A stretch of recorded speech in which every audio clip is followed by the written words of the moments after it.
Welcome to the Microsoft Ads Training Kit Chapter 16. Bulk Edit Ads URL.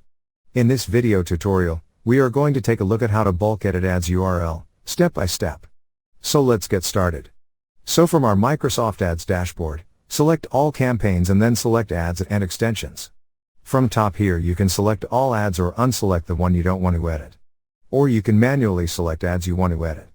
Then go to Edit button on top, click on its arrow and select Change URL Options.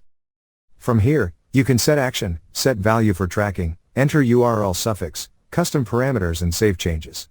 Let's set action as find and replace text and select tracking template. Then enter your find and replace text. Next set action as append text, here enter your append text and choose where it should appear. Now set action as set URL options then set tracking template, choose one option and click on save. So this is how you can bulk edit ads URL. Thank you for watching. Please proceed to Chapter 17. How to pause ads. Inside that video, we are going to take a look at how to pause ads, step by step. See you in the next tutorial.